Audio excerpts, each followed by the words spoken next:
లోపల ఏ వార్డులో ఎవరున్నారు ఏ వార్డులో ఎవరున్నారు అనేది అందరూ అర్థం చేసుకుంటే బాగుంటుంది. అంటే ఇంతకుముందు ఉన్న సిస్టమ్ ప్రకారం మనం వెరిఫై చేసుకుందాం. పాత వార్డుల ప్రకారం వెరిఫై చేసుకుంటే మన కొంతమందికి అర్థం కాదు కదా, ఆ వార్డులోకి ఈ వార్డు గురించి తెలియదు కాబట్టి, ఈ ఏరియా గురించి తెలియదు కాబట్టి మనం కోఆపరేట్ చేయగలుగుతాం. అట్లా ఏ వార్డులో ఆ వార్డులో పాత వార్డుల ప్రకారం ఏవైతే ఉన్నాయో అందరూ ఎవరైతే అంతకుముందు కౌన్సిలర్లు నిలబడ్డారో, కౌన్సిలర్లు గెలిచినారో, మరి ఆశా వాళ్ళు ఉన్నారో అందరు కలిసి అందరూ కూడా ఎవరికి వారు అవన్నీ కరెక్ట్గా వెరిఫై చేసుకొని మరి ఎక్కడ ఒక్క ఓటు కూడా మిస్ కాకుండా ప్రతి ఓటు అడిగే ప్రయత్నం చేయాలి. ఇంకోటి మన దగ్గర వలస ఓటర్లు కూడా బాగుంటారు కాబట్టి సాధారణంగా పట్టణాల వలస ఓటర్ల గురించి కేర్ చేయరు. మనం పట్టించుకొని వలస ఓటర్లు కూడా తీసుకొని వస్తే ఖచ్చితంగా మనకు విజయం ఇంకా సులభమవుతుందని చెప్పేసి నేను ఆలోచన చేస్తున్నాను. కాబట్టి అందరూ కూడా నేను సార్ ఏం సార్ నన్ను నారాయణ చేసిన మరి జైపూర్ విడిచిపెట్టి మరి వెనకటికైతే పనిష్మెంట్ మీద వేస్తున్నారు అట్లా చెప్పండి. లేదు సార్ నీకు ప్రమోషన్ ఇచ్చిన మంచిగా ఉన్నాయి రోడ్లు ఈ బై ఎలక్షన్ తర్వాత భూపారెడ్డి గారు ఎమ్మెల్యే అయిన తర్వాత జరిగిన కార్యక్రమాలు, సబ్ స్టేషన్లు విచిత్రం చెప్తుంది. బయట చెప్తారు అవన్నీ వింటుంటాం అక్కడక్కడ. సబ్ స్టేషన్ల విషయంలో కానీ, కరెంట్ విషయంలో కానీ, హాస్పిటళ్ళు ఇప్పటిదాకా చెప్పిండు కదా. మున్సిపాలిటీ ఉన్నదాన్ని కూడా మేజర్ గ్రామ పంచాయతీ చేసినట్టు తర్వాత పెద్దలు వచ్చిన తర్వాతనే దాన్ని సాధించడం అని చెప్తున్నారు. నిజంగా కూడా వాస్తవం కూడా ఆ 10 ఏళ్ళు కూడా కేసీఆర్ ప్రభుత్వము గోల్డెన్ పీరియడ్. అన్ని సంక్షేమాలు, అన్ని పథకాలు, అన్ని వర్గాలకు కూడా అందించనమాట వాస్తవం. కానీ మొన్న కొన్ని పార్టీ కానీ ఏదైనా సందర్భం కావచ్చు కానీ మనం మొన్న ఓడిపోవడం జరిగింది.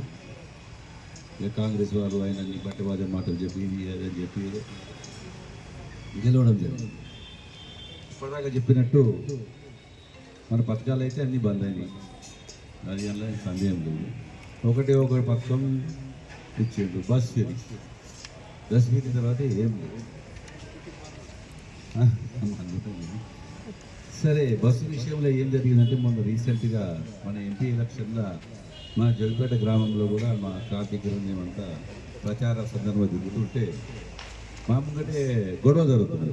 వాడేమో ఏడుస్తుంది, మొత్తుకుంటున్నాడు, కింద పడి గొలుతున్నారు. అరే ఏం జరిగిందని మేము పోతే మా ఎమ్మెల్యే గారు నేను కూడా ఈ మాజీ ఎమ్మెల్యే పోయి అడిగితే మేము అమ్మాయించాలి అంటే ఏడుస్తూనే కదా. ఎందుకంటే ఎక్కడికి వెళ్ళి వచ్చినాం అంటుంది ఈ ఎల్లారెడ్డి అని. అరే ఎల్లారెడ్డికి వచ్చి ఇంకో లేరా మీ బంధువులు అని అడిగింది. లేరు. మరి ఎందుకు వచ్చినావు? బట్టలు కొట్టాలి. ఏం కొనాలి బట్టలు? ఒక చీర కొన్నాడు. ఎల్లారెడ్డికి వచ్చి బట్టలు చీర కొట్టాడు. మరి ఎందుకు ఏడుస్తున్నావు అమ్మా అని అడిగింది. అంటే పుస్తలు తాడు పోయింది. అంటే బస్సు చుట్టూ పుస్తలు తాడు పోయినాయి. కోట్లాటలు, పంచాయతీ, నాలుగు గురి, అది అదొక విచిత్రమైన పరిస్థితి. సరే బస్సుతోని సరే బస్సులు చేస్తే మంచిదే కానీ బస్సులనే ఎక్కువ చేసేది ఉంటే ఇక అట్లా జరిగింది. ఇప్పుడు వాస్తవం ఏంటంటే ఇప్పుడు ఎన్నికలు ప్రభుత్వం పోయింది. గతంలో కూడా మనం ప్రభుత్వంలో ఉన్నప్పుడు కూడా బహుశా మనకు 7 వచ్చినాయి అనుకుంటాను. వాడు 15 7 వచ్చినాయి. ప్రభుత్వంలో మనం ఉన్న 7 వచ్చినాయి, వాళ్ళకి 8 వచ్చినాయి. ప్రభుత్వం ఉన్నదని భయపడాల్సినంత పని ఏం లేదు, అంత అదేముండదు.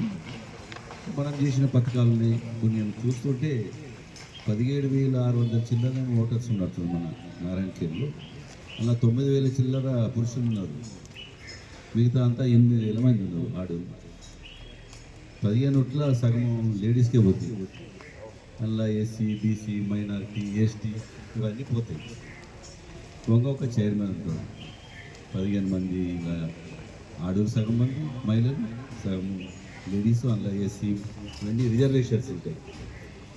మరి ఇక రేపు నేను అనుకుంటే బహుశా నిన్న చెప్పిన పెద్దసారి చెప్పినది హరీశ్రావు గారికి నిన్న మీటింగ్లో జరిగింది.